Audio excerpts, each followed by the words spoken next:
Yo lo estoy esperándole, alábale, alábale, alábale. Le peuple dit, gloire au Seigneur, on lève toute la place aux frères.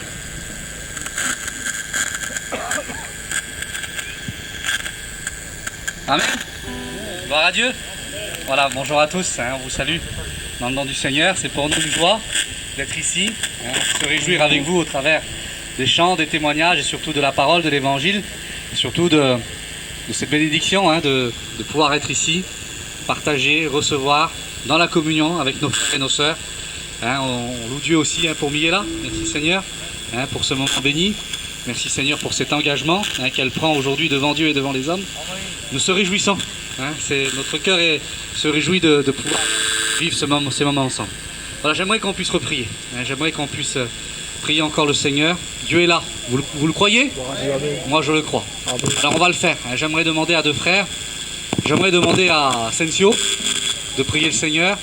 Et j'aimerais demander aussi à Moïse. On prie avec Sensio et Moïse. Arrose, mais nous savons que c'est Dieu qui fait croître. C'est lui qui fait grandir. Et si nous sommes aujourd'hui ici, c'est parce qu'un jour, la semence a été jetée. Quelque chose a germé dans nos cœurs. Et nous sommes devenus ces témoins véritables de l'amour de Jésus. Et nous aimerions vous dire tout simplement, dans cette matinée, dans cette journée, que Jésus vous aime. Il vous aime et c'est vrai. Alléluia. Alors on va chanter quelques cantiques. Et puis on va partager le programme ensemble. On va écouter quelques sœurs. Il y a quelques sœurs, une équipe qu'on est là depuis quelques temps maintenant qu'on tourne ensemble. On va écouter aussi Miguela. Et puis il y a aussi la sœur Jessie. La sœur Jessie qui se déplace de très loin. Elle est venue, elle a pris le train ce matin de bonne heure avec sa petite fille.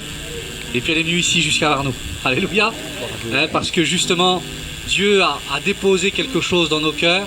Et au travers de la prière, il y a un lien qui s'est créé, qu'on ne peut même pas exprimer par des mots. C'est quelque chose qu'on ne peut pas décrire. C'est vraiment quelque chose de tout puissant. C'est l'amour de Dieu manifesté dans nos cœurs. Et on va écouter toutes ces sœurs, tous ces frères qui sont avec nous. Voilà, on va vous chanter un cantique, vous le connaissez. On peut chanter ce chant, marchant vers le ciel en chantant. On le chante ensemble?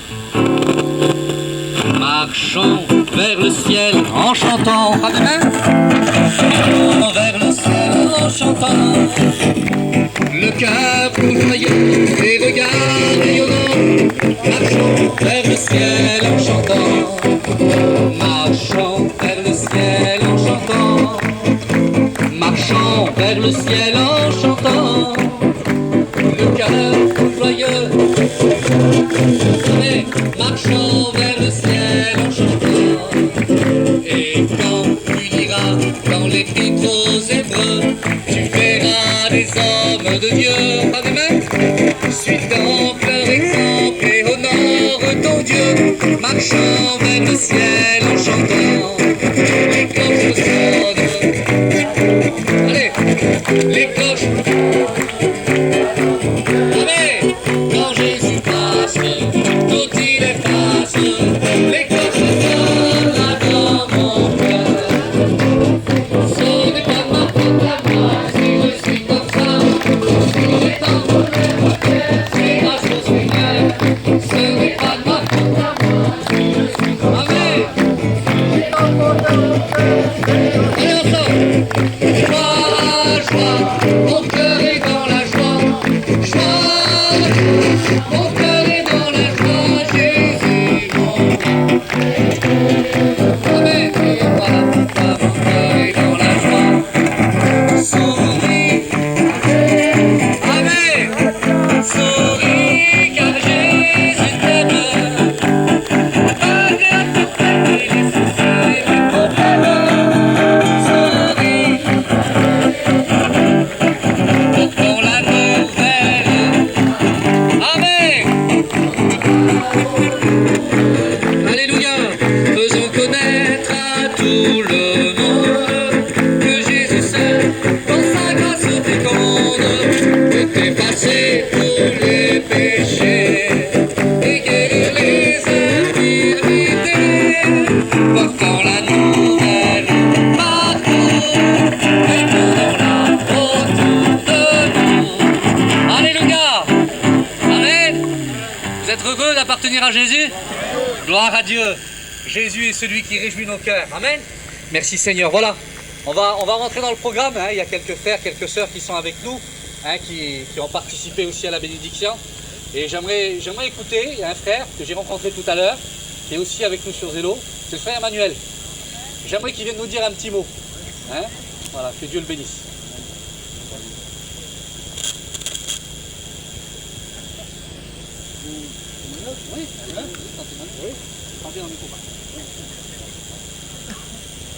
Eh ben, bonjour tout le monde, je suis content d'être parmi vous, hein, ça fait du bien de voir les frères et les sœurs. On est venu pour la sœur, qu'elle a fait la bonne décision, je suis content pour elle, que le Seigneur la bénisse pleinement, hein, dans sa vie, qu'elle va prendre avec le Seigneur, comme il nous fait pour nous, hein, il nous bénit tous les jours le Seigneur, parce que le Seigneur il est bon. Voilà, moi je vais vous rencontrer comment j'ai connu le Seigneur. J'ai pas toujours connu les choses de Dieu, j'étais plutôt catholique, mes parents ils étaient catholiques. Et mon père, à la suite, après, il est devenu serviteur. Mais moi, je devais avoir 16 ans à peu près. Et bon, c'est vrai que toute cette enfance, je n'ai pas connu. Et j'étais loin de Dieu. Et j'ai mon oncle, toujours, il me disait aussi, Manu, tu devrais donner ton cœur à Dieu. Tu devrais donner ton cœur à Dieu. Et moi, je ne comprenais pas. J'étais loin de Dieu, je ne savais pas. Et il était constamment en train de me le rappeler. Manu, donne ton cœur à Dieu. Et bon, pour lui faire plaisir, ben, j'ai dit oui, tonton, je vais donner mon cœur à Dieu. Et dans moi, pardon Seigneur, mais c'était pas vrai en fait, c'était juste pour qu'il me laisse tranquille. Et puis je l'ai fait, j'ai donné mon cœur à Dieu. Et les années ont passé, je me suis marié à 20 ans. Et puis, bon, j'étais dans le monde. Et puis, avec mon beau-frère, le frère de ma femme, on a fait un très très grave accident. Hein, dans cet accident, il y a eu 4 morts et un survivant, moi. Et on était en voiture volée. Et comme on était en voiture volée, ben, quand moi, c'était la nuit, c'était 4 h du matin, j'ai vu des gyrophares arriver. Et puis je pensais que les copains, ils avaient fait comme moi, ils étaient partis. Et puis j'ai pas fait attention moi. Je suis parti et je suis rentré chez moi. Et c'est après j'ai su que tout le monde était mort en fait. Et puis depuis ce jour-là, en fait, vraiment, parce que mon beau-frère, c'était mon confident, c'était la personne que je me confiais, je faisais des 400 coups avec lui, voilà, c'était mon grand frère. Et puis quand il est parti, en fait, ça a été encore pire pour moi. Vraiment, j'ai sombré dans l'alcool, dans la drogue, pardon pour tout le monde qui m'écoute, les anciens, tout ça. Et vraiment, j'ai vécu comme ça jusqu'à maintenant, parce qu'il y a 3 ans que je suis converti, que j'ai donné ma vie à Dieu. Et puis toute ma vie, je l'ai vécu comme ça, dans le vol, dans la drogue, voilà. Et j'ai mon fils, et il s'est laissé avec sa femme, il avait une petite fille. Et elle est partie avec la petite. Et puis ma femme, en allant au tribunal pour les papiers, sur le bord d'une fenêtre, elle a trouvé un petit évangile. Et elle est venue au camping, elle est venue vers moi, et elle me dit, regarde Manu, j'ai trouvé ça sur le bord de la fenêtre. Elle m'a dit, ça c'est un appel de Dieu. Dieu nous appelle. Ben, j'ai fait oui, t'as vu. Et j'ai appelé mon père, j'ai dit, Opa, quand tu vas à la Réunion, tu vas où? Et puis mon père m'a donné l'adresse d'une église. Et puis j'ai été à l'église, avec ma femme, mes enfants.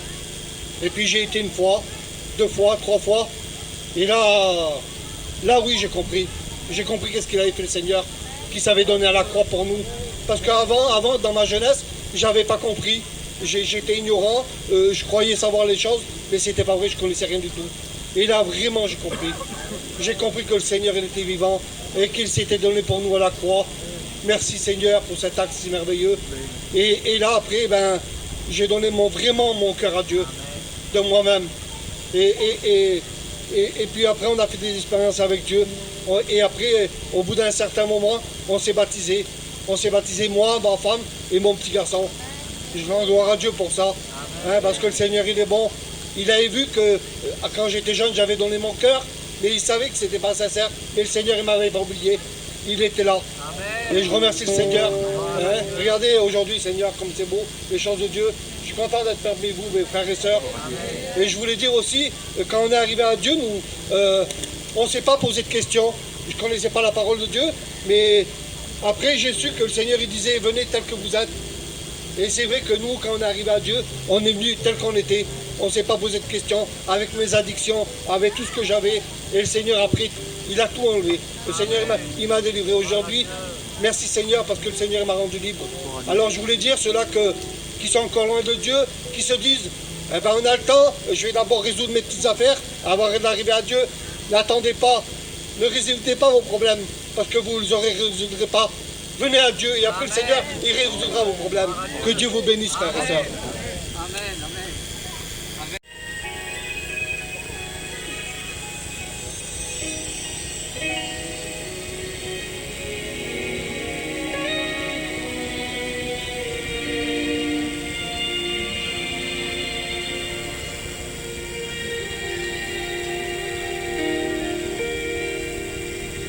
Je puis tout par Christ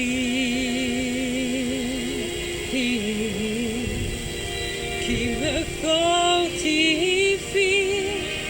mais parfois je me demande ce qu'il peut faire par moi.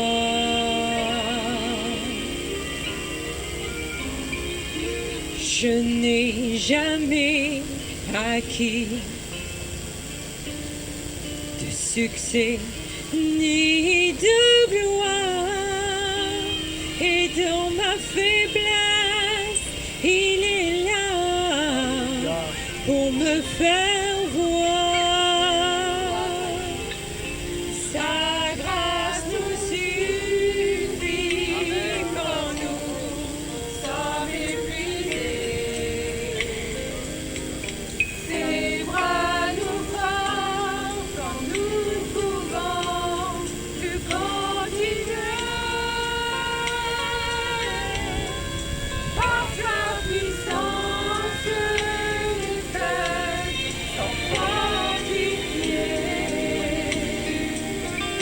Sa grâce nous suffit. Sa grâce nous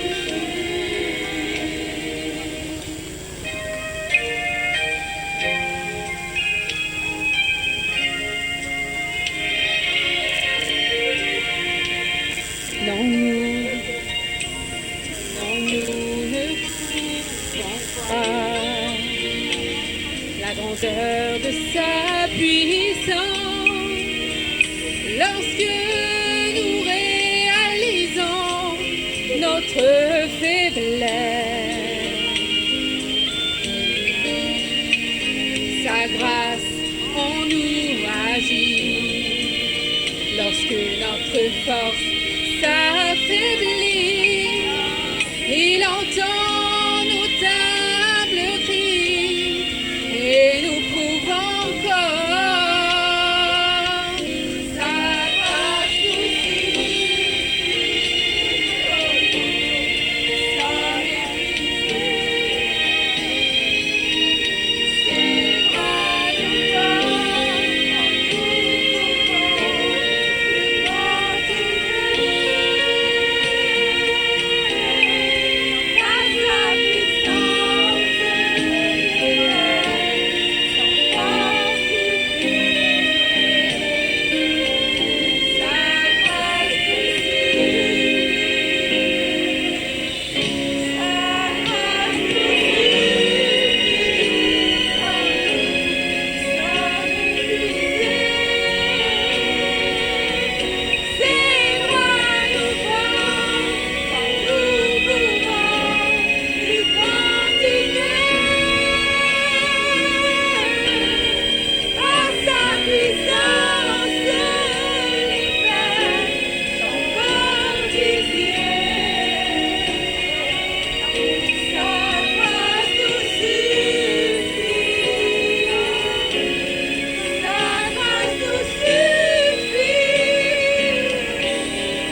Dieu, mais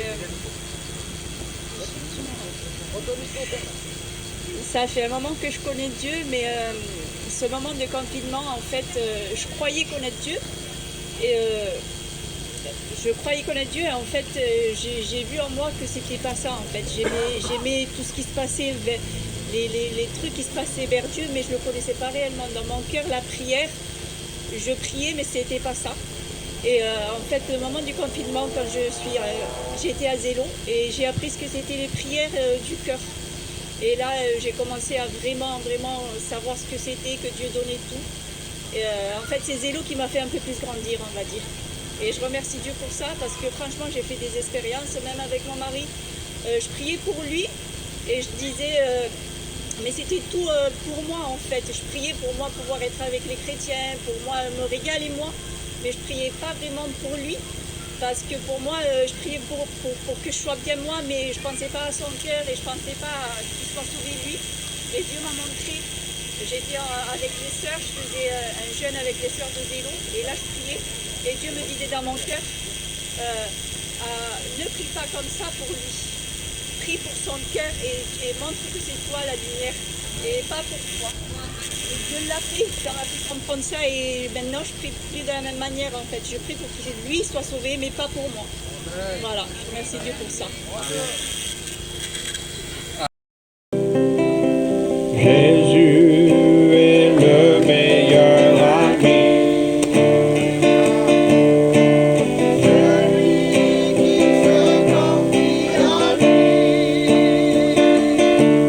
n'aura jamais de défaite, c'est celui qui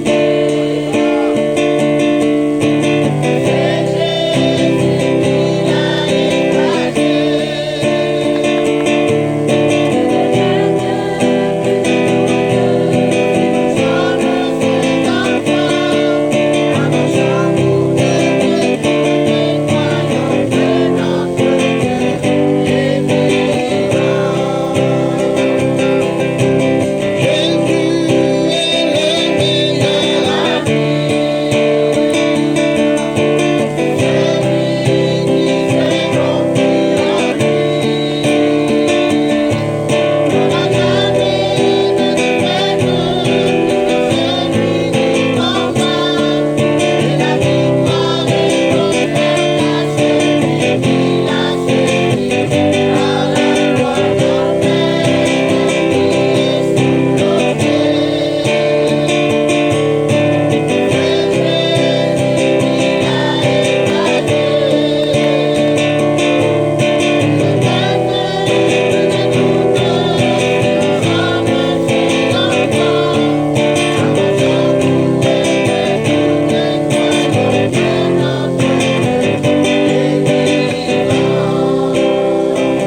Bon Seigneur. Mais moi, ça fait 30 ans que j'appartiens à Dieu. Amen. Ah, Jésus. Mais moi, quand j'étais toute jeune, j'avais joué avec le mal, ça m'a rendu compte, et puis j'ai été possédée. Et puis, j'étais toute jeune mariée. Et puis, on est parti en mission avec des frères et sœurs. Et là, le Seigneur, il a délivré mon âme, il a délivré mon cœur. Je me suis convertie au travers de ça, de ce que j'ai passé. Et au fil des années, j'ai marché dans les voies de Dieu, dans les bons et les mauvais jours. Et là, ça fait quelques mois, presque un an qu'on est sur Zélo. Je suis une fille qui prie pas beaucoup sur Zélo, mais ça m'a beaucoup apporté d'entendre les frères et les sœurs. Ça m'a beaucoup fortifiée. Parce que bon, dans mon foyer, j'ai mon petit qui est malade, j'ai ma petite aussi qui est atteinte d'une maladie elle a de l'asthme, elle était pas bien. Et les frères et les sœurs ont prié pour ma petite, ils ont prié pour mon petit. Et j'ai vu la main de Dieu. Malgré qu'ils ne soient pas guéris, je vois la bénédiction. Et puis je grandis dans les voies de Dieu à travers les prières, à travers les témoignages. Ça m'a beaucoup fait du bien. Et je rends grâce à Dieu pour ce qu'il fait chaque jour dans mon foyer. Même dans les mauvais jours, on est fidèles, moi et mon compagnon. On fait partie de l'église de Lille. de l'Île-sur-la-Sorgue. On est diacre. Et puis même dans les mauvais jours, des fois c'est mon mari qui me reprend, des fois c'est moi. On se fortifie d'un à l'autre. Je remercie Dieu pour ses frères, ses sœurs. Je les aime de tout mon cœur. C'est Dieu qui met de l'amour dans mon cœur. Et je bénis Dieu parce que je vois mes oncles et mes tantes aujourd'hui. Et je prie souvent pour eux. Et je vois que Dieu il agit dans ma famille. Je remercie Dieu pour ça. Que Dieu vous bénisse. Amen. Gloire à Dieu. Je rends grâce à Dieu. Moi,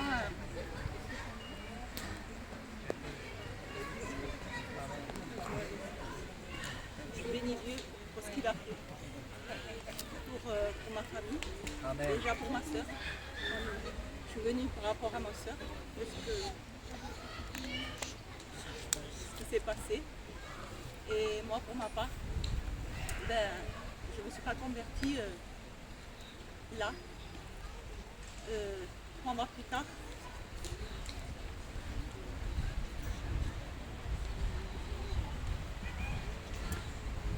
J'étais jeune à l'époque et je ne connaissais pas Dieu du tout. Et j'ai fait une expérience après que ma soeur soit libérée. Et peu de temps après, je me suis mariée et j'ai fondé un foyer. Et je suis tombée malade. Je faisais des crises de spasmophilie, des crises de tétanie. Et je suis restée 7 ans de temps comme ça. Ça n'allait pas du tout. Et ça a été très dur pour moi. Et un jour, des pasteurs, on les a suivis pendant beaucoup de temps, pendant 10 ans.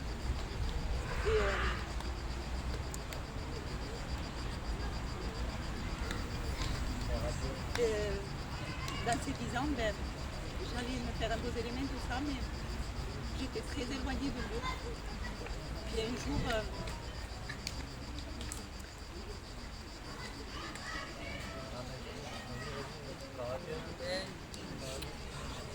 et après, après ça,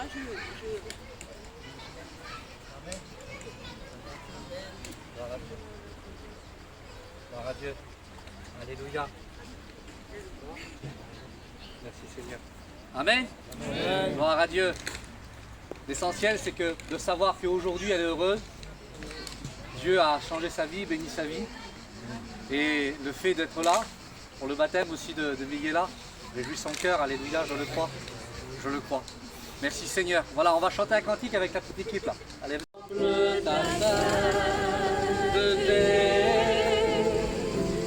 Et quand je contemple ta beauté,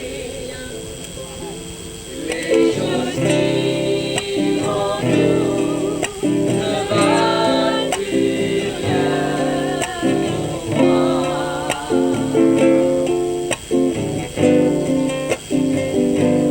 Je découvre la joie de chanter.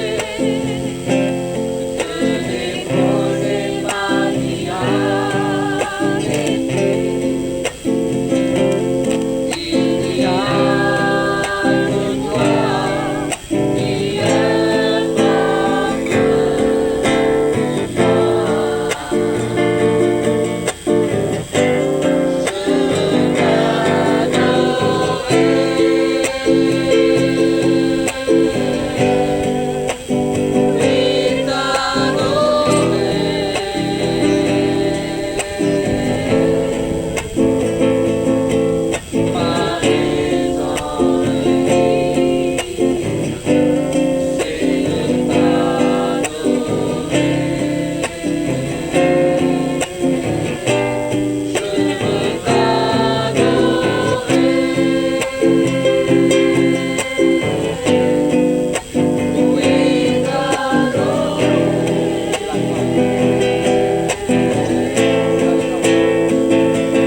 Amen.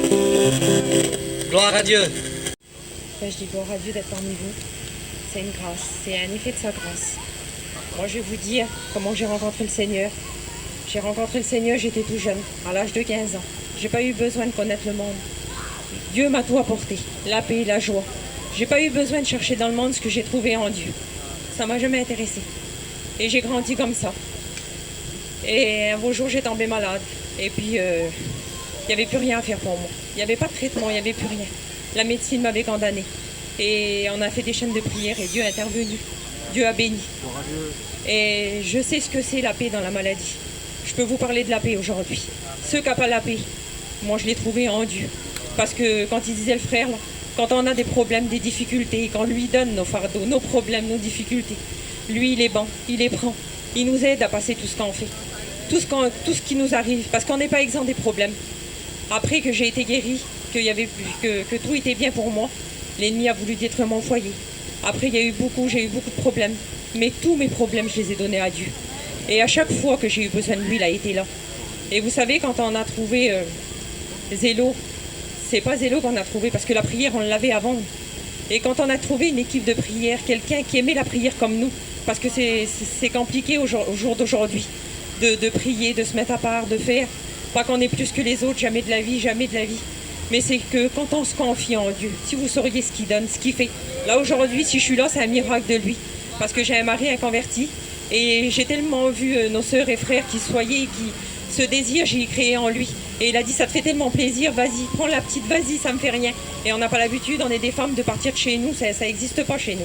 Et là, c'est un effet de sa gloire que je suis là pour le baptême à ma sœur. Et je me réjouis, si vous sauriez la réjouissance que j'ai aujourd'hui. C'est une réjouissance parce qu'il n'y a pas que des...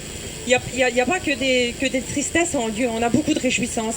C'est vrai qu'on n'est pas exempt des problèmes, qu'on a beaucoup de problèmes, mais l'appui tombe sur le juste comme sur l'injuste. Mais l'Éternel, comment il délivre, quand on le fait, c'est le premier. Mais c'est ça qu'il faut faire. Et que Dieu vous bénisse. Je vais vous chanter un cantique. Amen.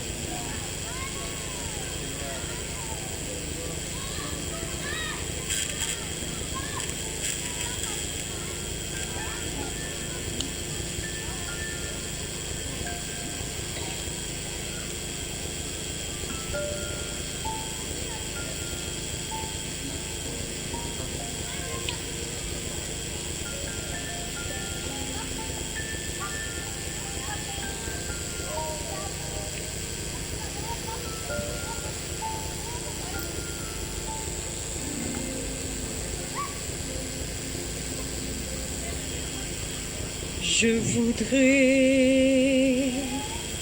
vous raconter ce qui s'est passé. Mon berger a posé ses mains sur moi.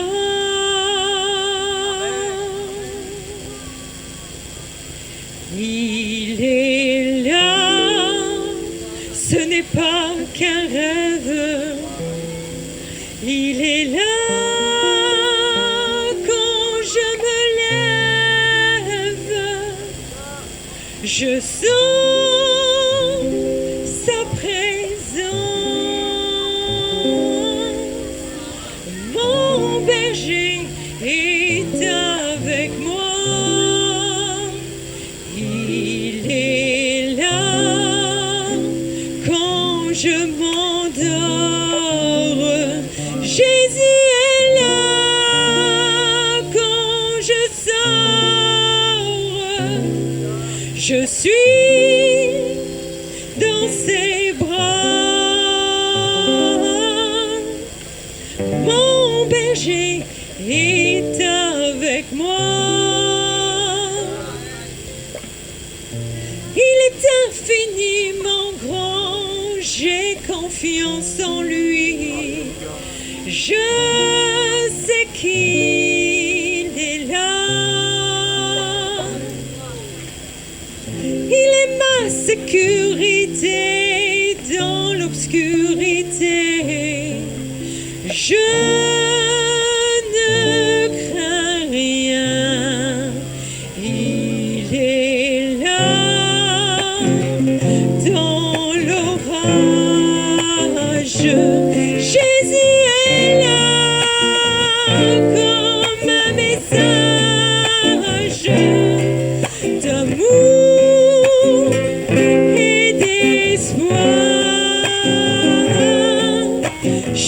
chaque jour et chaque soir.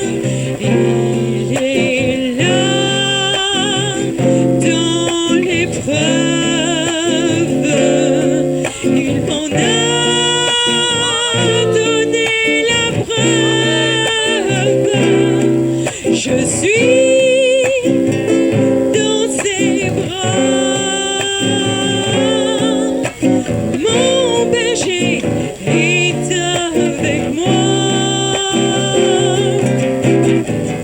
Il est infiniment grand. J'ai confiance en lui. Je sais qu'il est là. Il est là. Ce n'est pas qu'un rêve. Jésus est là comme un message d'amour et d'espoir. Mon berger est avec moi. Il est là. Il est là. Amen. Merci Seigneur pour ce rappel magnifique. Dieu est là. Et il est toujours là. J'aimerais dans cet après-midi qu'on ne soit pas distrait. C'est important, ces moments sont importants. Hein, nous écoutons des chants, des témoignages, mais surtout vous allez écouter l'évangile, la parole de Dieu. Ouvrez votre cœur. Dieu est là. Amen. Voilà, j'aimerais qu'on écoute le frère Miguela, Tencio, hein, nous dire aussi un petit mot. Alléluia. Merci Seigneur, que Dieu le bénisse.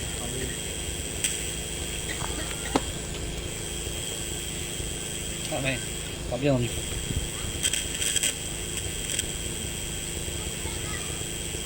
Bon ben voilà, je vais vous dire tout simplement une expérience que j'ai eue là il n'y a pas longtemps.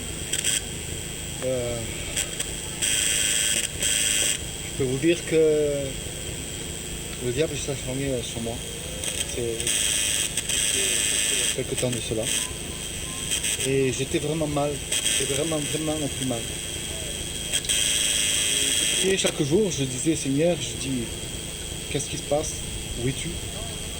Et je le cherchais au plus mon cœur, mais voilà, je ne tenais pas de réponse. Je me disais Seigneur, c'est pas possible. Et c'est vrai que Zélo, ça m'a permis aussi d'approfondir ma vie avec Dieu, et être au plus proche de Dieu, mais aussi d'avoir beaucoup de soutien de la part de tous les frères et sœurs. Et ça m'a fait beaucoup de bien, même si je sais que déjà il y avait aussi l'église du Sol qui priait pour nous. Je veux vous dire simplement que lorsque on prie de notre cœur, de tout notre cœur, Dieu ne tarde pas à répondre. J'étais chez moi et j'étais en train de prier de tout mon cœur et je dis Seigneur, fais comprendre à cette personne-là le mal que je peux avoir. Comme ça. Je dis Seigneur, permets tout simplement juste qu'elle comprenne. Je ne voulais pas qu'elle ait du mal, je ne voulais pas qu'elle ait de la souffrance, je ne voulais pas ça, je voulais juste qu'elle comprenne ma situation à moi. Et je dis sans parler, je ne veux pas dire des choses, je n'ai pas envie de... Voilà, tout simplement, je veux que ce soit toi qui agisses dans son cœur. Et quelques jours plus tard, cette personne m'appelle et elle m'a dit je comprends la douleur que tu as pu avoir ces jours-ci. Elle m'a demandé pardon. Et pour moi, je dis Seigneur, je dis merci parce que ça vient de toi. Je voulais rien avoir pour cette personne dans mon cœur, je voulais pas avoir de la haine. Et je voulais que Dieu agisse. Et Dieu, il a fini par agir. Et je bénis pour cela. Merci. Que Dieu vous bénisse. Amen. Alléluia. Vous savez, des fois, on est tenté de plaider notre cause nous-mêmes. Il semblerait, même si parfois la chose par laquelle nous passons nous semble juste, et on est tenté de plaider notre cause nous-mêmes. Mais il est bon parfois de se taire dans la prière et laisser Jésus plaider notre cause à notre place. Lui est celui qui donne justice, qui rend justice. Laissons-le lui faire et faisons-lui confiance. Alléluia. Il est fidèle et juste et il accomplira en son temps. Amen. Voilà, on va écouter un dernier cantique. On va écouter ensuite la parole de Dieu. Puis après la parole, on écoutera Miguela nous dire un petit mot. et on passera au baptême. Alléluia. Voilà, venez l'équipe. Encore, hein, on va vous chanter encore un cantique ensemble. Venez, et j'aimerais que Jessie vienne avec nous. Allez, viens Jessie. Gloire à Dieu.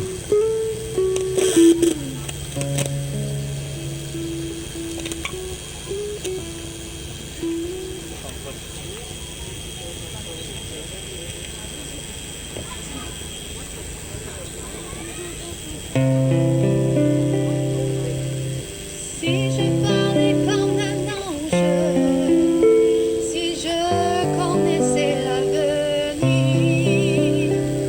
si ma voix était immense, ça ne voudrait rien dire. Si j'avais la connaissance, mais sans vouloir obéir, oui, sans amour, je ne suis rien. Car le plus important, oui, c'est l'amour. Le plus important, c'est l'amour. Le plus important, c'est l'amour. Quand je l'ai dans mon cœur, je brille pour le Seigneur. Oui, le plus important, oui, c'est l'amour. L'amour n'est pas irritable, elle n'est ni jaloux ni méchant. Mais l'amour est charitable, elle pardonne tout le temps. Je me sens bien misérable, j'en ai besoin si souvent. Puis sans amour, je ne suis rien. Car le plus important, c'est l'amour. Le plus important, c'est l'amour. Le plus important, c'est l'amour. Quand je l'ai dans mon cœur, je brille pour le Seigneur. Oui, le plus important, c'est l'amour.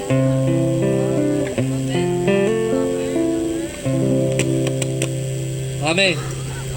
Merci Seigneur. Alléluia. Gloire à Dieu. Voilà, on va laisser la place à la parole de Dieu maintenant. Hein, que Dieu bénisse cause pour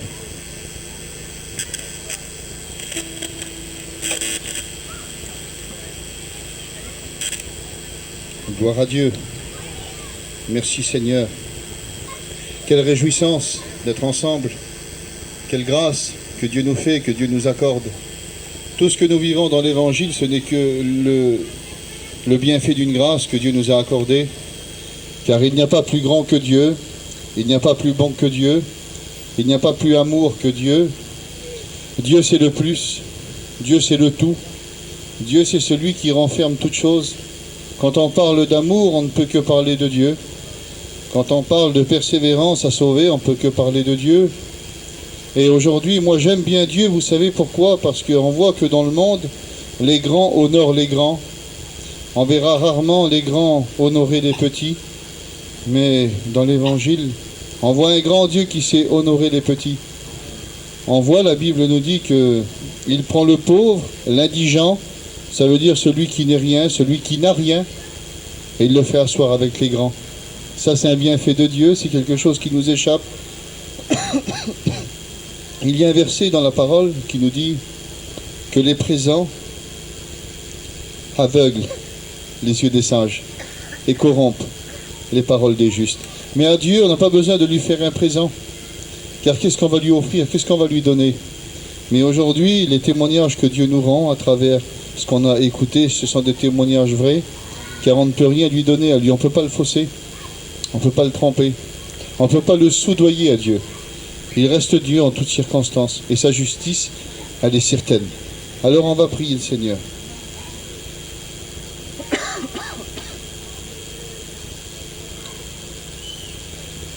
Je vais demander à Raphaël de prier, et je vais demander aussi à Joseph de prier.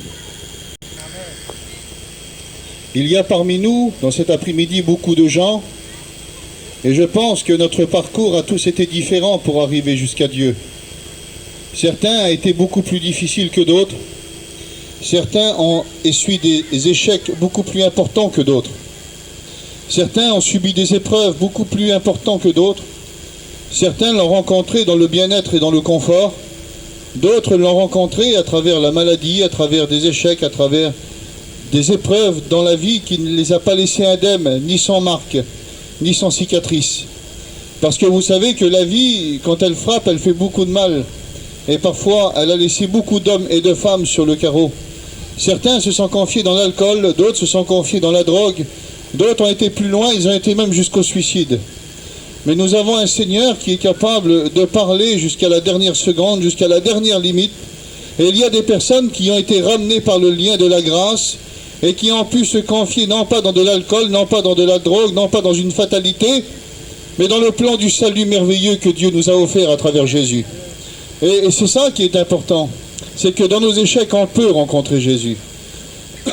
Dans les pires malheurs de notre vie, on peut rencontrer celui qui s'appelle Jésus. Et son nom signifie celui qui sauve, le Dieu sauveur. Et on ne pourra jamais empêcher Jésus de sauver. Tu pourras l'empêcher de te sauver, tu pourras l'empêcher d'accomplir son plan et sa volonté dans ta vie, mais on ne pourra jamais l'empêcher de nous aimer. Car la Bible nous dit qu'il nous a aimés le premier. Mais parfois les vies sont assez compliquées, sont assez difficiles. Et j'aimerais vous parler d'un homme dans cet après-midi avec une situation compliquée, avec une situation difficile. J'ai aimé cet homme dans ma jeunesse parce qu'il a bercé mon enfance. J'ai lu sa vie des dizaines de fois, pour pas dire des centaines. Cet homme-là, vous le connaissez, son nom signifie celui qui pleure. C'est pas un beau nom, hein? Il s'appelle pas la joie. Il s'appelle pas Isaac. Isaac signifiait le rire. Mais lui, son nom signifie celui qui pleure. Son nom, c'est Job. Un homme avec un parcours de vie assez spécial. Un homme qui avait tout et qui du jour au lendemain s'est retrouvé avec plus rien. La Bible nous dit qu'il avait tout. Et du jour au lendemain, tous ses biens vont lui être confisqués par la fatalité. Du jour au lendemain, tous ses enfants vont mourir, au nombre de 10. 7 garçons et 3 filles dans la même journée. J'ai vu parfois des personnes perdre un proche, et ces personnes-là se demandaient où est Dieu. Et parfois, devant le deuil, devant la fatalité, parfois la souffrance nous fait parler, mais très très mal. Mais on va remarquer quelque chose, que dans sa souffrance, Job va continuer à rester l'homme de Dieu. Et c'est important que les épreuves de la vie ne nous changent pas. Que la fatalité ne nous change pas. Que la fatalité, que les épreuves n'enlèvent pas notre parfum. Mais cet homme-là avait essuyé beaucoup d'échecs et la Bible nous dit que malgré tout ce qu'il va perdre, plus que ce qu'il avait dans la poche, tous ses enfants dans la même journée, cet homme va être capable de dire « Dieu a donné, Dieu a repris, que son saint nom soit béni ». On lui avait tout pris à cet homme-là, il n'avait plus rien.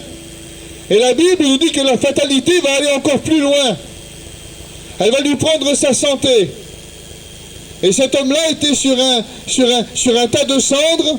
Il se grattait avec un tesson, puis cet homme-là se couvrait de poussière. Et il est dans la misère.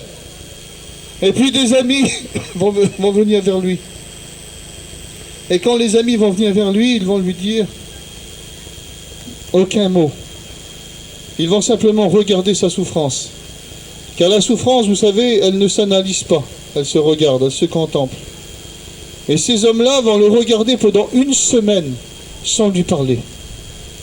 Personne n'osait ouvrir la bouche, tellement que sa souffrance était grande. Une très très grande souffrance. Ils étaient là en train de contempler ses larmes, sa souffrance, son agonie. Et ils n'osaient pas parler, ils n'osaient pas ouvrir la bouche. Et au bout d'1 semaine, Job va ouvrir les lèvres. Et il va maudire le jour de sa naissance. Il va dire, maudit soit le jour où on a dit un enfant mâle est né dans cette maison. Et il va dire, pourquoi j'ai reçu des genoux pour me recevoir? Pourquoi on m'a accueilli? Pourquoi je suis né? Il va dire, si je serais mort à la naissance, aujourd'hui je serais tranquille, je serais parti par le chemin de tous les vivants, et je n'aurais pas vécu tout cela. Et Job, dans sa souffrance, n'arrivait pas à admettre qu'un juste pouvait souffrir. Pour lui, c'était injuste. Et puis ses amis vont lui dire, mais Job, tu déraisonnes. Tu as dû faire quelque chose de mal pour qu'il t'arrive toutes ces choses. C'est pas possible. Tu as dû pécher. Et puis Job se défendait avec hardiesse en disant, non, je n'ai pas péché. Aucun de mes jours ne me fait défaut. J'ai été l'œil de l'aveugle, j'ai été le pied du boiteux. Jamais un orphelin a pu s'endormir sans que je lui ai donné du pain.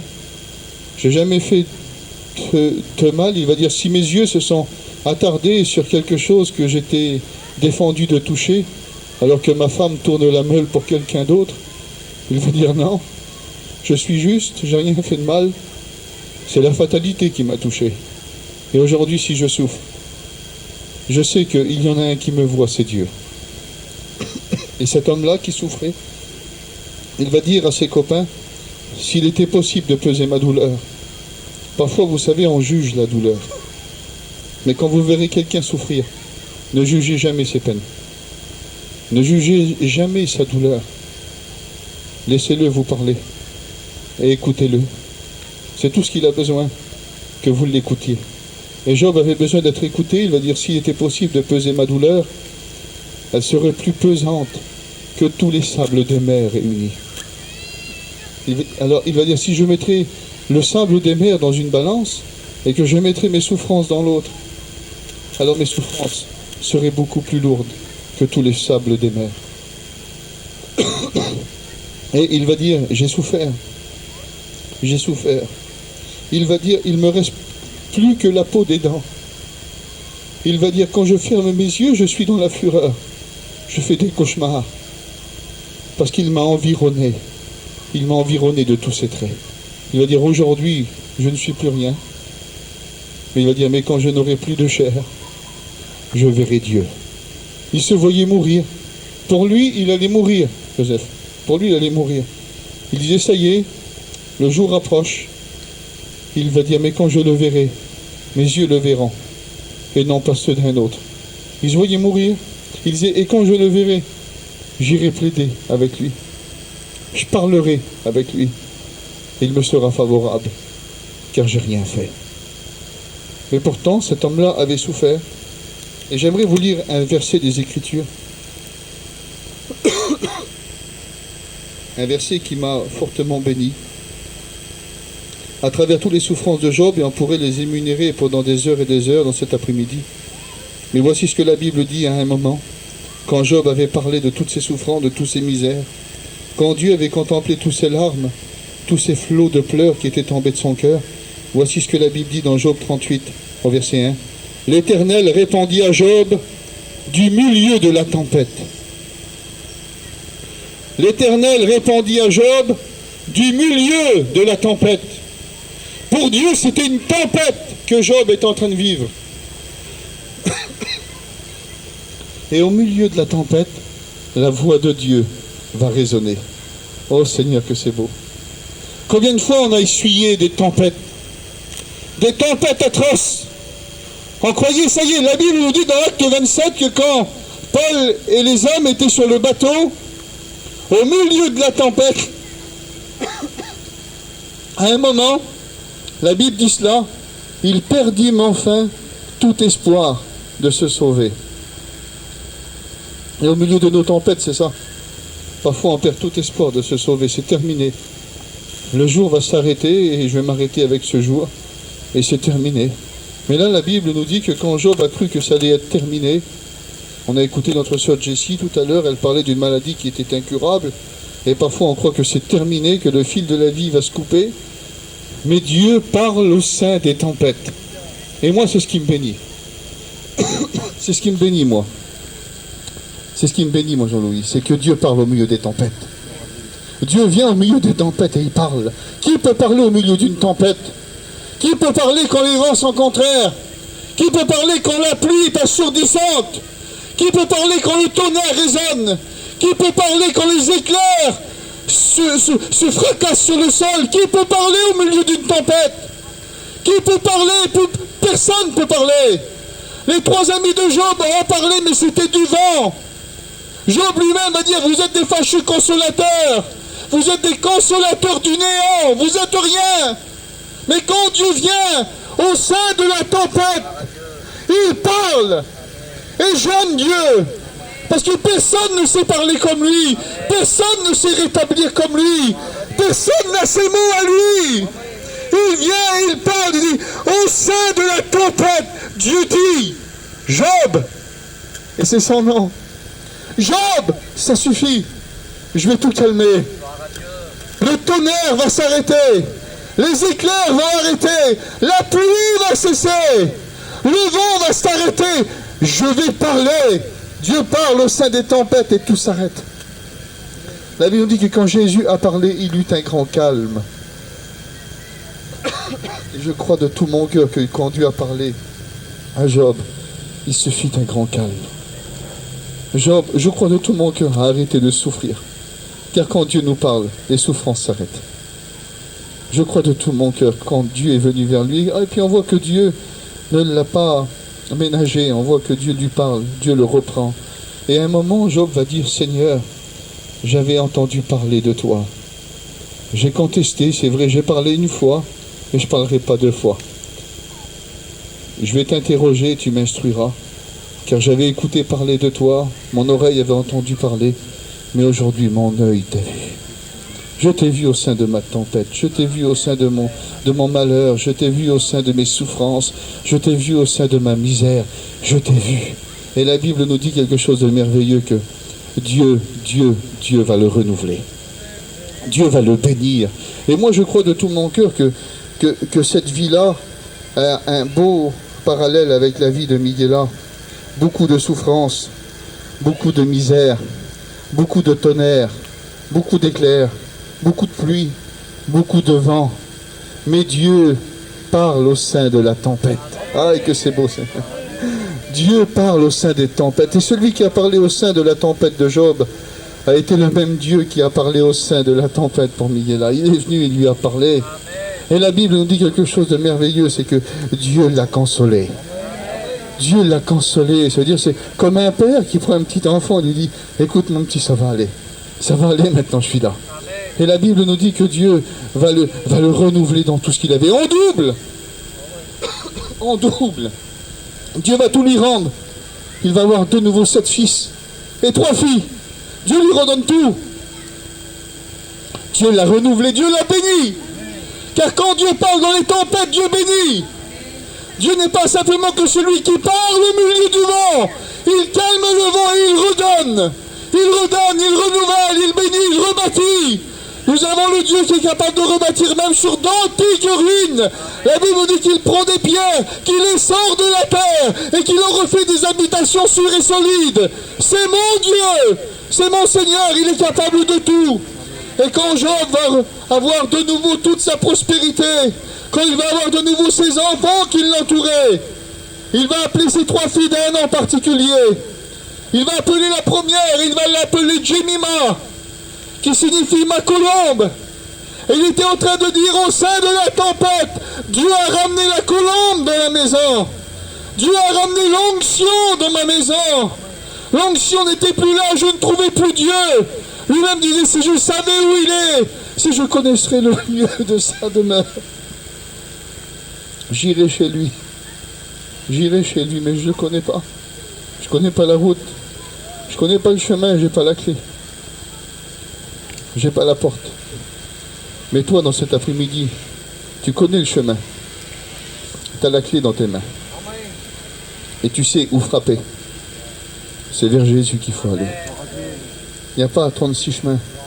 Tu peux être là dans ta petite vie pépère et puis essayer de t'en sortir comme tu fais. Tu peux essayer de te laver les mains comme Pilate, essayer de faire en sorte que le salut ne te concerne pas. Mais aujourd'hui, c'est ta responsabilité. Tu peux vivre toute ta vie sur la terre comme un pantin du diable en essayant de faire en sorte que tu vis comme une personne déguisée. Tu crois que tu as la joie, tu crois que tu as la paix, tu crois que tu as le bonheur. mais tu n'es qu'un pantin. La Bible me dit que tu n'es qu'un ouvrier du péché. Ça veut dire que tu n'es qu'une personne qui travaille pour un mauvais maître, et ce maître-là s'appelle Satan. Mais la Bible nous dit qu'il y en a un meilleur. Lui-même s'appelle le bon berger. Et lui, il donne sa vie. Lui, il ne la prend pas. Le diable prend tellement de vie depuis la nuit des temps. La première qu'il a prise, ça a été Abel, un authentique homme de Dieu qui servait le Seigneur et qui l'aimait. Mais le diable n'aime pas ceux qui sont aimés de Dieu. Et j'aimerais vous dire dans cet après-midi que si tu t'attaches à Dieu, alors le diable ne sera plus ton maître, mais ce sera ton ennemi. Et les droits du maître et de l'ennemi ne sont pas du tout les mêmes. Et le Seigneur voudrait faire de toi un authentique serviteur de Dieu, une authentique servante du Seigneur. Et le Seigneur voudrait venir au milieu de ta tempête et il voudrait dire arrête, c'est bon maintenant, je vais te bénir, je vais te parler, mais laisse-toi interrompre. Arrête d'essayer de nager, arrête d'essayer de ramer, arrête d'essayer de faire des choses que toi-même tu sais qui n'ont pas de sens. Laisse-moi te parler. Et puis la Bible nous dit qu'il va l'appeler Jemima. C'est la colombe, c'est l'onction. Et un jour au sein de la tempête, l'onction est revenue chez nous. Et quand l'onction revient chez nous, vous savez, une colombe ne descend simplement que dans les endroits tranquilles. Et c'est le Seigneur qui arrive à mettre de la tranquillité dans nos vies. La Bible dit cela, c'est dans le calme et la confiance que sera ta force, et la tranquillité et le repos que sera ton salut. Et le Seigneur a donné de la tranquillité et du repos dans nos vies. Quand le salut est rentré dans notre maison, alors on a reçu quelque chose de merveilleux, c'est la paix de Dieu. La Bible nous dit que la paix de Dieu, qui surpasse toute intelligence, gardera vos cœurs et vos pensées en Jésus. C'est compliqué d'avoir la paix quand tout va mal. C'est compliqué d'avoir la paix au sein de la maladie, de la souffrance et de la misère. Mais le salut, à travers Jésus, nous a communiqué cette joie, cet amour et cette espérance qui va envers et contre tout, et qui nous pousse à croire, à l'aimer, à le servir, à pas simplement, vous savez, à vivre ce que Pachai appelle l'évangile à la chaise longue, à ceux qui servent le Seigneur quand tout va bien, à ceux qui servent le Seigneur, vous savez, au bord de ce torrent, à l'ambre, et en regardant les eaux couler. Mais l'évangile nous appelle à rentrer dans le torrent. Et dans le torrent, vous voyez, il y a du courant. Dans le torrent, quand on marche, parfois, il y a des pierres. C'est pas toujours simple de marcher. Mais l'évangile, elle ne nous appelle pas ici, elle nous appelle là-bas. Elle nous appelle dans le torrent. Et puis parfois, dans le torrent, tout va mal. Parfois, le courant est beaucoup plus fort qu'on croit. Et puis parfois, l'eau, elle nous dépasse. Et puis parfois, on tombe dans des trous d'eau. Mais on est dans le torrent. Et c'est ce qui compte. Eh bien, je veux rester dans le torrent. Parce qu'un jour, Jemima, elle est venue dans notre maison. La colombe, elle est venue chez nous. Et l'onction nous a communiqué quelque chose de merveilleux. La Bible dit que l'onction nous a communiqué que nous étions des enfants de Dieu. Et aujourd'hui, je sais que je suis un enfant de Dieu. Et c'est la première chose que Dieu a ramené chez toi, Miguela. Il a ramené l'onction dans ta maison. Au sein de la tempête, il a ramené l'onction chez toi. Ensuite, il va appeler la deuxième de ses filles, Ketsia. Et Ketsia, ça signifie mon parfum. Mon parfum. Puis avec le respect que je vous dois, Job disait, je suis à charge à l'humeur de ma femme. Ça veut dire qu'il était nerveux. Et puis la Bible nous dit que les gens qui passaient, à cause de la puanteur de la maladie de Job, ça le rendait répugnant. Les gens se bouchaient le nez quand ils passaient à côté de Job, parce que la maladie l'avait rendu pratiquement impur. Mais quand Dieu l'a rétabli, quand Dieu l'a béni, il va appeler sa fille mon parfum. En un mot, il est en train de dire, le parfum de Dieu est revenu chez moi. Il y a la bonne odeur de Dieu. Il y a la bonne odeur de Dieu. Ça sent bon chez moi. Ça sent Jésus, ça sent le Christ. Vous savez, quand le Christ venait quelque part, il y avait l'odeur de Dieu. La Bible nous dit que quand Jésus se déplaçait, on voyait qu'en lui résidait tout l'amour de Dieu. Il n'y a pas plus beau parfum que l'amour. On vous l'a chanté tout à l'heure, la plus importante de ces choses, c'est l'amour. C'est le plus beau de tous les parfums. Et un jour, cet amour, ce bon parfum, est venu dans notre maison. Il a remplacé la haine, il a remplacé l'amertume, il a remplacé la misère. Il n'y a pas plus vilain parfum que la misère. Il n'y a pas plus vilain parfum que la haine. On voit des personnes parfois qui vivent dans la haine et le mépris et l'amertume pendant des années. Et on voit que cette amertume les range et ça sent mauvais. Ça sent mauvais parce que leur vie ne sent pas bon.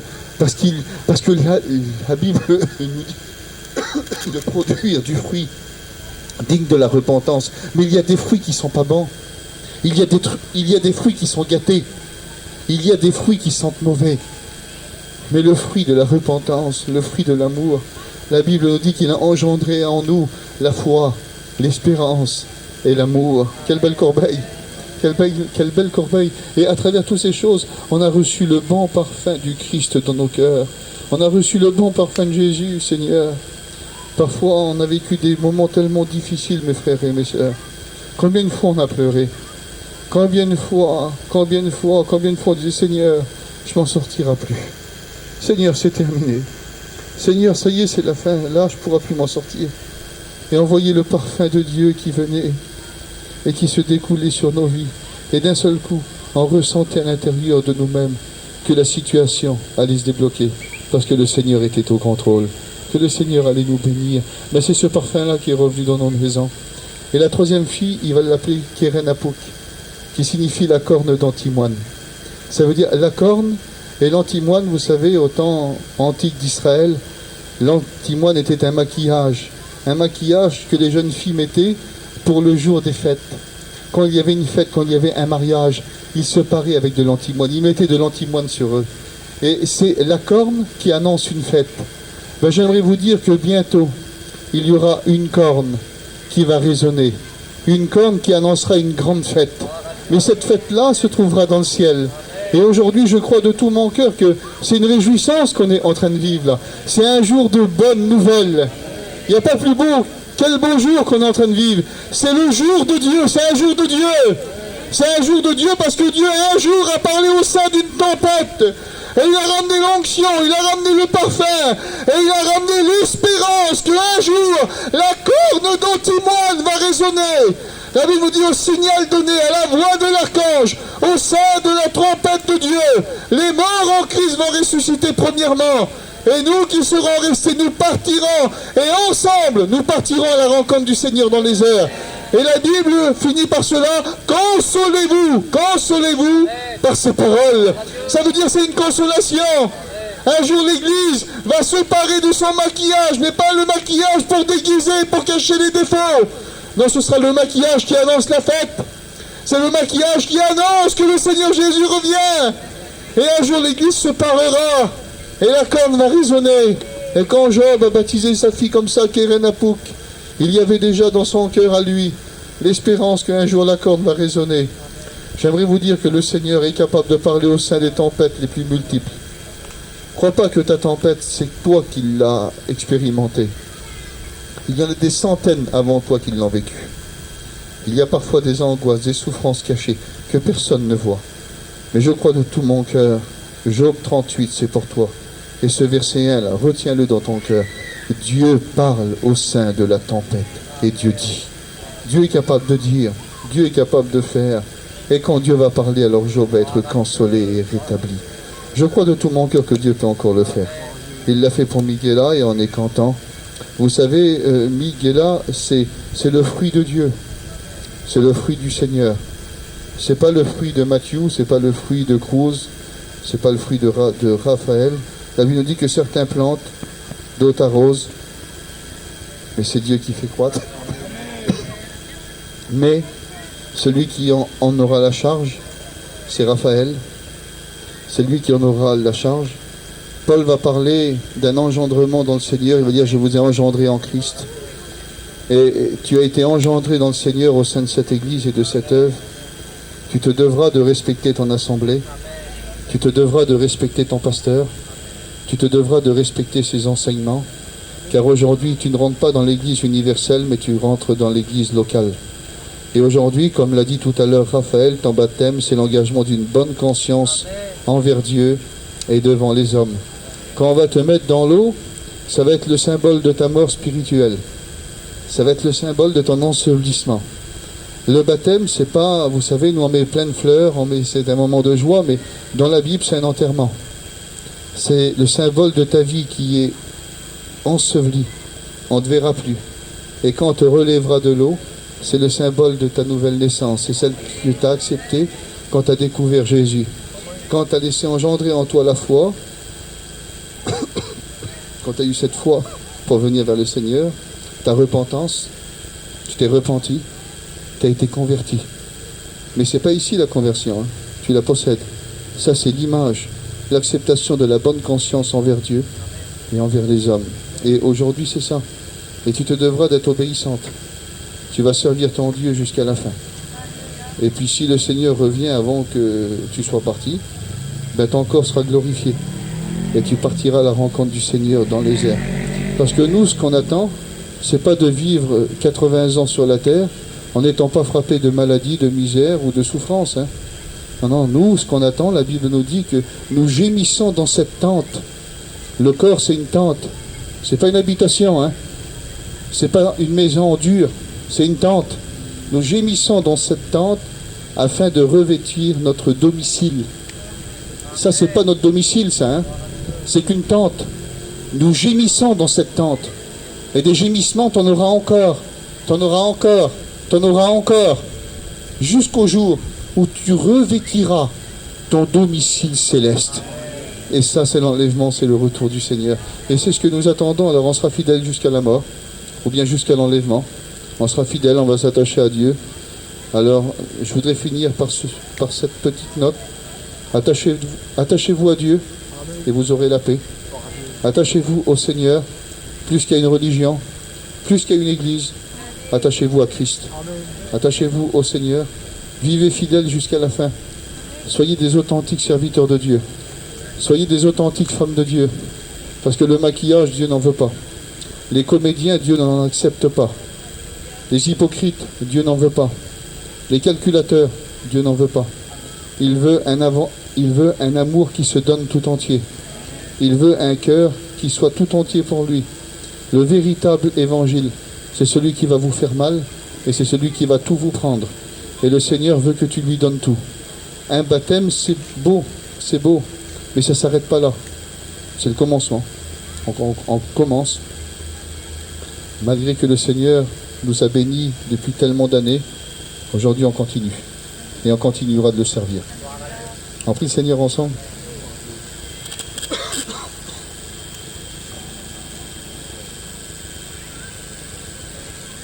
Tu pries, Raphaël? Je voudrais déjà remercier le Seigneur pour ce qu'il a fait pour cette journée, pour toutes les personnes qui sont là, parce qu'il a réuni des personnes de partout, de Arles, de Nîmes, de Paris, enfin vraiment de l'église universelle. Je voudrais vraiment remercier le Seigneur et surtout remercier d'être là, afin d'écouter mon témoignage. Voilà, moi mon témoignage va être peut-être un peu long, mais dans les marches du Seigneur, des fois, il y a des épreuves, des choses qui sont importantes à dire et afin que vous compreniez vraiment comment je me suis convertie. Alors tout d'abord j'ai commencé par les étapes aussi où je suis passée, par les émotions que je suis passée. Tout d'abord moi j'ai entendu parler de l'évangile, j'avais 9 ans, c'est comme par rapport à ce qu'ont dit mes cousines. J'ai entendu parler de l'évangile, j'avais 9 ans. Mon père m'avait amené dans des réunions, comme quoi il est important d'amener les enfants. Et ils avaient prêché sur la crucifixion, les souffrances de Jésus.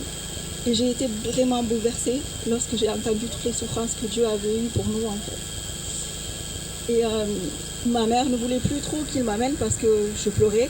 Quand je rentrais à la caravane, je pleurais et elle me disait il ne faut pas trop que tu l'amènes.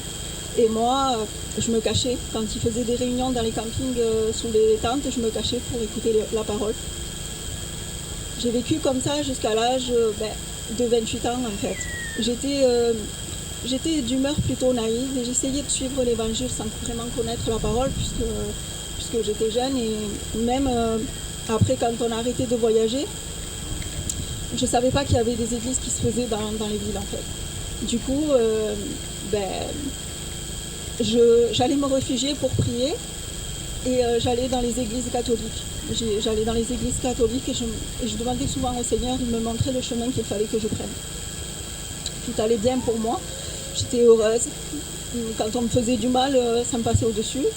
Je connaissais un petit peu la parole sans l'avoir lue, à force d'écouter. Et de ce fait, tout allait bien. Puis il est venu l'âge de 28 ans où là, ma maison a été renversée. Mes parents ont divorcé. Et mon frère est passé par des épreuves. Moi, je perdais mon travail et tout n'allait pas bien, en fait. Alors, du coup, c'était moins facile. mais je limitais Dieu en fait. Et je disais, je priais le Seigneur, mais pour qu'il, pas forcément pour qu'il remette mes parents ensemble, parce que pour moi c'était inconcevable qu'ils puissent se séparer. Mais je priais pour qu'il puisse nous trouver des solutions, pour qu'il puisse apaiser le cœur de mon père, lui apporter la paix, parce que pour moi ma mère allait revenir.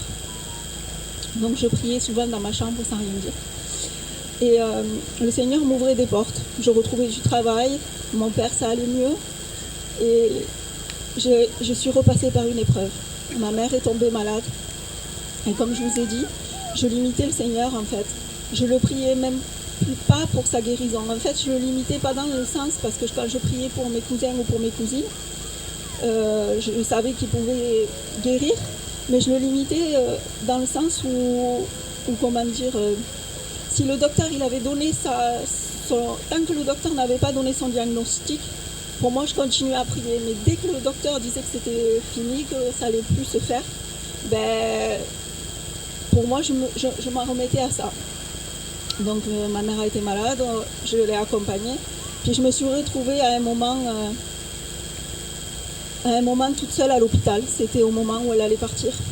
Et en limitant le Seigneur, bien sûr, ben, quand je priais, j'étais vraiment toute seule parce que mon père ne pouvait pas être là, parce que ma mère,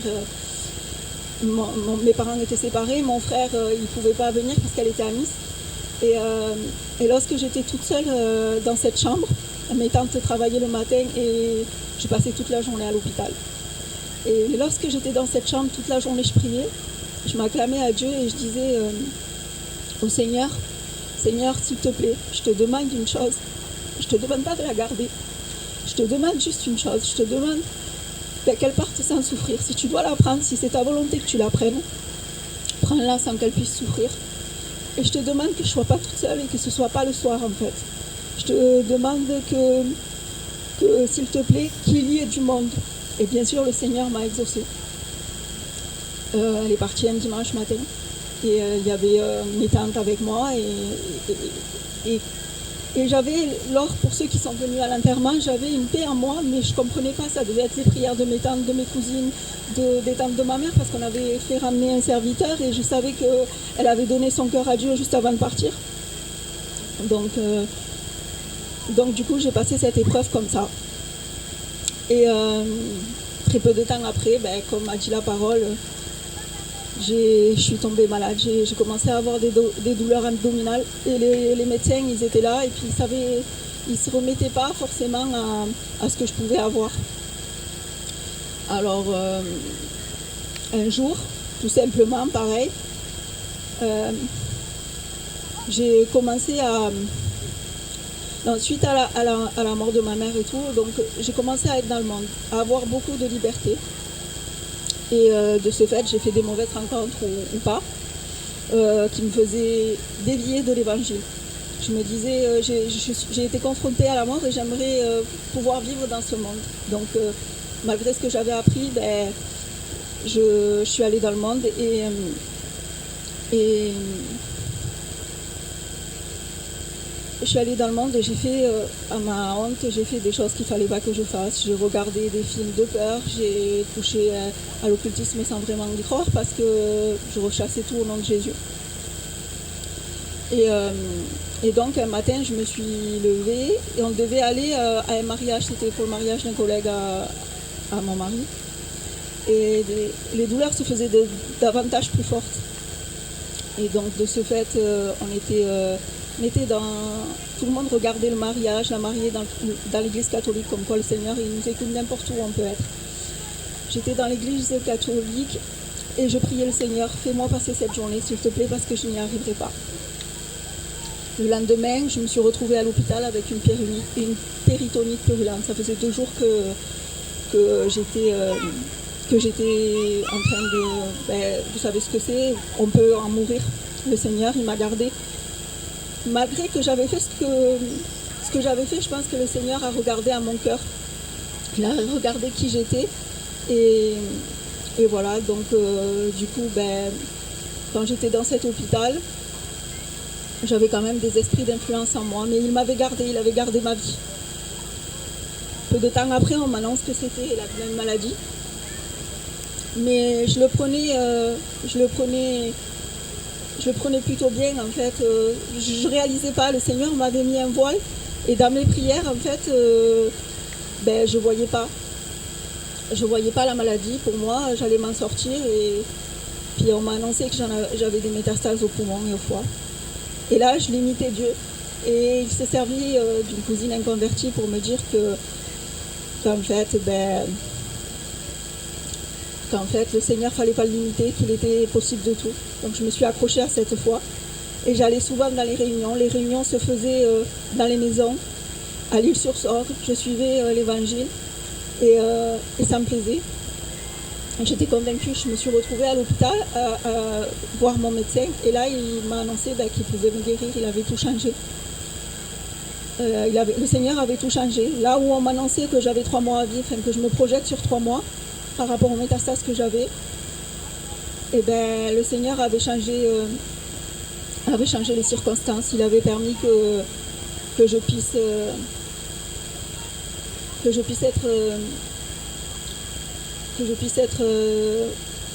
je guérissais en fait, que les métastases se mettaient plus petites. Et après ça, fille ingrate que j'étais, je me suis les réunions se faisaient plus rares parce qu'il y avait les fêtes, parce que le serviteur a rencontré des problèmes, parce que j'avais été rétablie de mastonie. Et du coup, j'allais de moins en moins aux réunions. Je ne m'en rendais pas compte et je retournais dans le monde, le travail. Fallait retrouver l'équilibre.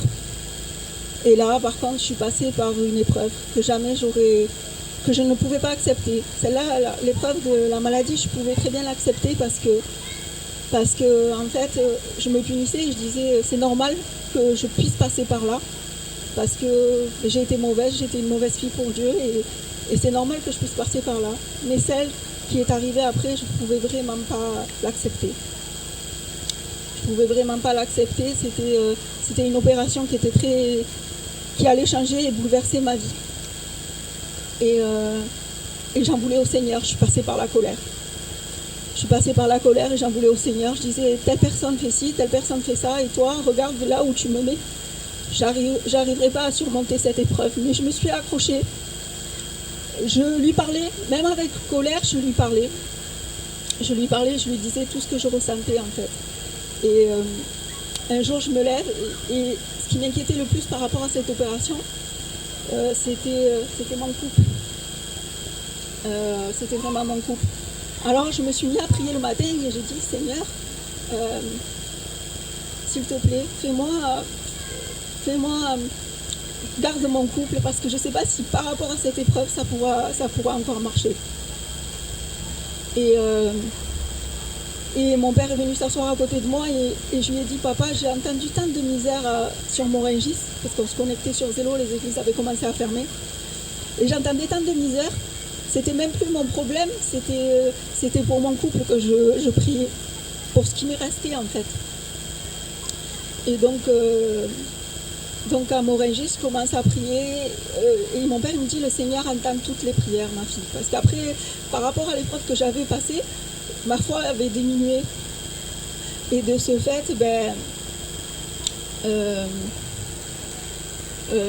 ma foi avait diminué, mais je voulais continuer à croire à ce Dieu que j'avais toujours entendu parler, à ce Dieu pour lequel j'entendais des miracles, à ce Dieu que je voulais le connaître et davantage. Donc j'ai persévéré. Je me suis mis sur Morengis et il y avait 160 personnes qui priaient. Sur les 160 personnes, j'ai fait une prière toute simple parce que je ne savais pas faire des prières éloquentes. Et je demandais la guérison. Enfin, je ne me rappelle plus exactement de ma prière, mais je parlais avec le cœur. Et là, le serviteur s'est arrêté et il a dit, ma sœur, ta prière nous a touchés, alors que moi, le matin, je demandais à ce que le Seigneur il entende mes prières. Ma sœur, ta prière m'a beaucoup touchée. On va prier pour toi. Vous ne savez pas le soulagement que j'ai eu. Parce que là, le Seigneur avait répondu encore une fois à ma prière. Et du coup, je me suis accrochée à vouloir vraiment connaître ce Dieu. Et j'ai commencé à prier sur les canaux.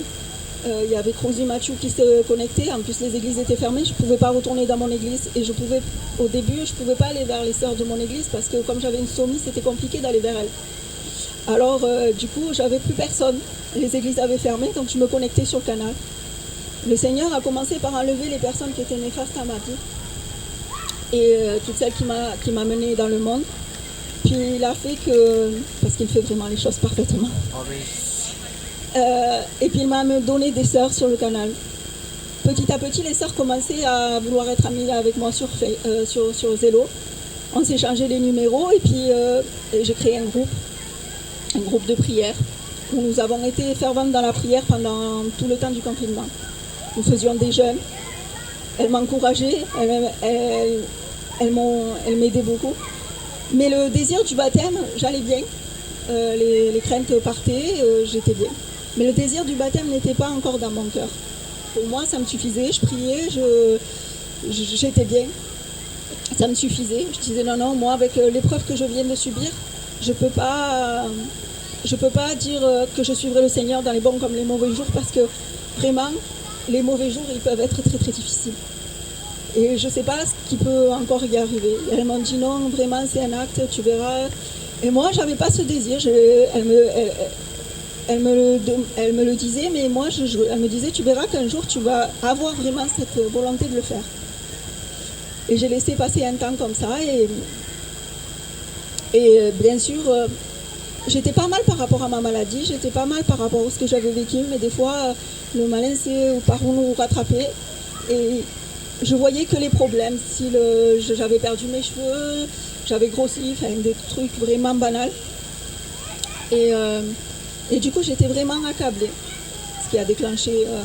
j'étais vraiment en pleurs, mais je disais rien aux sœurs. Je pleurais toute seule et je priais toute seule dans ma chambre. Je disais rien. J'avais tendance à prier beaucoup plus pour les autres que pour moi suite à cette épreuve. Et un jour, il y a une sœur de Vitrolles qui m'appelle et qui me demande, sans savoir comment j'étais, sans savoir mon état, elle me demande comment j'allais. Ben, je lui dis ça va, elle me dit c'est bizarre parce que le Seigneur, ça fait 3 jours qu'il me demande de prier pour toi. Alors je lui explique mon cas, elle me dit il faut que tu déverses ton cœur davantage, il faut que tu pries pour toi, il faut que tu déverses ton cœur davantage parce que tu es dans la retenue. C'est ce que le Seigneur m'a donné en réponse.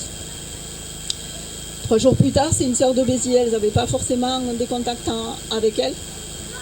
Et elle me dit, Miguela, comment tu vas? Ça fait 3 jours que je pense à toi parce que le Seigneur me met à cœur de prier pour toi. Alors là, je me dis, si c'est confirmé vraiment pendant 3 jours, c'est que, enfin, si c'est confirmé par 2 sœurs, c'est vraiment... Mais j'étais têtue. Donc j'ai dit, Seigneur, si ça vient vraiment de toi, si vraiment ça vient de toi, si vraiment c'est toi qui as mis au cœur aux sœurs de prier pour moi, qui a vu mon état, qu'elles n'ont pas entendu par une sœur ou par une autre, eh bien fais en sorte que tu me parles. Et je suis retournée aux réunions parce qu'elles avaient réouvert. Et je retournais à la réunion et c'était un culte. Je voulais aller à tout prix au culte parce qu'au culte souvent il y a, il y a les prophéties. Donc je voulais à tout prix y aller, vu que les personnes étaient comptées, on devait s'inscrire avant. Je disais, moi, si un jour je veux y aller, enfin, si j'y retourne, ce sera plus vers un culte. Et un matin, je suis allée au culte et je priais. La prière passe, la prédication passe, et là, les reprières, et là, il y a le passage de la Sainte Seine. Et là, je me dis, s'il y a le passage de la Sainte Seine, c'est bon, ils vont prendre leur culte, et puis c'est bon, Seigneur, tu ne m'en vas pas parler. Mais moi, j'avais une déception dans mon cœur. C'était vraiment une prière de l'âme. Je voulais, Seigneur, parle-moi. Je veux connaître ce Seigneur, que les filles me parlent. Je veux vraiment te connaître. Et là, le Seigneur, il s'est servi du serviteur de mon église. Et il a dit, il s'est arrêté, il était en train de dénoncer la Sainte Seine. Il a dit, je le fais rarement. Mais je suis poussée au cœur. Il y a des personnes qui viennent ici le dimanche matin pour les prophéties. Mais le Seigneur, il a dit que il t'a parlé maintes et maintes fois et que maintenant c'est à toi d'aller vers lui. Là, ça avait bien commencé à travailler mon cœur et là je me suis dit oui, je pense qu'il attend le baptême de moi parce qu'il m'a relevé dans chacune de mes épreuves. Et lorsqu'on me demandait de témoigner, après c'était expériences. Quand on me demandait de témoigner sur Zello ou sur Zoom, ben, mon cœur était attristé alors qu'avant j'en avais peur. Mon cœur était attristé de ne pas pouvoir dire ce que le Seigneur il avait fait pour moi. Ensuite, quand je voyais les personnes prendre le culte, j'avais cette envie et je me disais, Seigneur, à combien j'aimerais pouvoir le prendre ce culte. Et bien sûr, le Seigneur il a pourvu aujourd'hui. Alors, je voudrais vous dire que le Seigneur il a été là quand j'étais dans les moments de joie. Jusqu'à l'âge de 28 ans, j'étais dans la joie, je priais, je demandais, je recevais, j'étais heureuse. Bien sûr, c'est trop facile un évangile comme ça. Ensuite, il a été là pendant ma peine, lorsque j'ai passé la peine pour mon père, lorsqu'il était triste, qu'il avait divorcé. Après, le Seigneur a été là lorsque j'étais en angoisse pour la mort de ma mère, l'angoisse de penser qu'elle allait partir. Et il a été là dans les pires moments, dans la maladie. Et chaque fois, il m'a relevé. Chaque fois, il m'a relevé. Chaque fois, il a été là, il m'a consolé. Et il a su me redonner confiance parce que vraiment, il a su me redonner cette confiance. Vraiment, me travailler mon cœur. C'est moi qui ai créé le réseau, c'est moi qui... Il m'a donné cette confiance de me dire, ne te pense pas que je t'ai laissé, je suis avec toi. Vraiment, il a tout fait pour moi. Et aujourd'hui, je suis heureuse de dire, parce que j'en attendais plus, maintenant je me sens à déborder, peut-être mon témoignage il est long, mais je me sens à déborder et je pourrais vous parler de lui toute la journée. Vraiment, la meilleure chose qu'on peut faire, c'est donner son cœur à Dieu parce qu'il est toujours là avec nous. Et n'oubliez pas, amenez les petits aux réunions parce que ça aide. Et toute personne que vous pouvez ramener, vraiment ramenez-les aux réunions. C'est ce que j'ai à vous dire. Parce que toute parole qui vient de Dieu, elle part pas sans... elle reste dans les cœurs. Voilà. Que Dieu vous bénisse. Voilà, gloire au Seigneur. Ne t'assois pas trop vite, ça va être le moment le plus intéressant. Les frères, vous vous en occupez. Vraiment, ça nous fait... Non, ça me fait vraiment plaisir.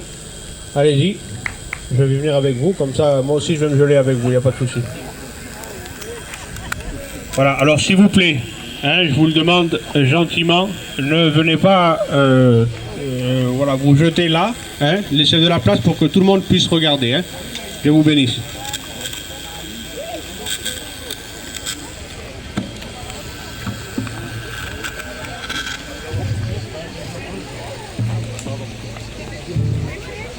Voilà, et laissez descendre Miguela si possible en premier, c'est elle la concernée. Ta grâce, quelle beauté.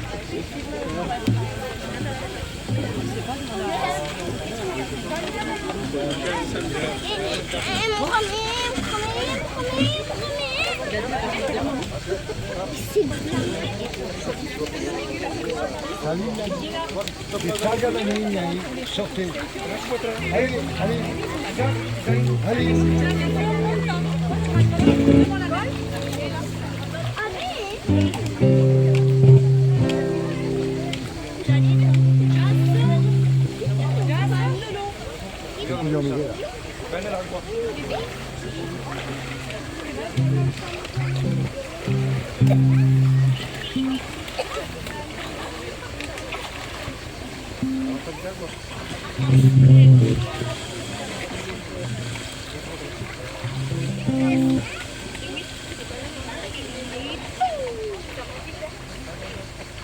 Miguel, mets-toi dans l'autre sens plutôt. Miguel, voilà, comme ça, impeccable. C'est bon. Allez, prenez les photos. Rapidement. Oui. Et il faut qu'il y en ait un qui chante un cantique après.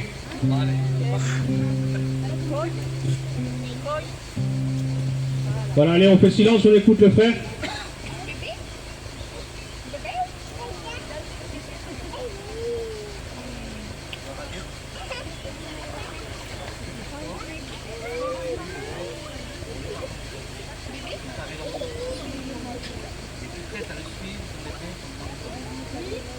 Alors sur la confession de ta foi, on te baptise au nom du Père, Un vêtement blanc, une arche d'or, un beau cadet, une couronne, la sainte loi me mettait dans là-haut, le sauveur donne, car Jésus est mon sauveur, il m'a tant aimé, payé ma dette sous le calvaire, il m'a dans son grand amour sauvé du péché, je vis de lumière, oui nous marchons tout joyeux, nous marchons tout joyeux, nous marchons tout joyeux, nous marchons tout joyeux vers les cieux. Le dimanche, le lundi plein de joie, le mardi j'ai la paix. Le mercredi, jeudi, je vis dans sa lumière. Le vendredi, samedi, c'est le ciel sur la terre. Oui, nous marchons tout joyeux. Nous marchons tout joyeux. Nous marchons tout joyeux. Oui, nous marchons tout joyeux vers les cieux. Voilà, gloire au Seigneur. Merci au Seigneur pour ces moments. Je voulais juste dire quelque chose d'important, les frères. Vous savez, les frères, eux, ils sont de l'île, mais pas du sud, de l'île du nord, de très haut là-bas. Et j'aimerais vous dire qu'ils ont fait leur travail, que Dieu leur a mis à cœur. Et puis comme le frère Cruz l'a dit tout à l'heure, il a dit, il y en a un qui a planté et l'autre qui a arrosé. J'aimerais vous dire de tout mon cœur que je suis heureux que ce soit ces frères-là qui ont travaillé dans le cœur de Miguel. Je vais vous expliquer pourquoi. Parce que ils ont respecté le travail de celui qui a planté. Béni soit Dieu. Ils ne sont pas venus en arrachant ce qui a été fait et puis planter eux-mêmes leurs plantes. Ils se sont associés au travail, vous comprenez? Et voilà, juste pour ça, j'aimerais remercier le Seigneur, remercier les frères, que Dieu les bénisse. Voilà, ils ont été un moyen de bénédiction aussi pour nous quand ils sont passés à l'église de l'Île-sur-Sorgue, et que Dieu soit béni et glorifié pour l'équipe avec laquelle ils sont venus. Que Dieu vous bénisse abondamment, les frères. Voilà. La réunion se termine maintenant. Il vient les moments où il y a des bons gâteaux. Gloire au Seigneur. Que Dieu vous bénisse.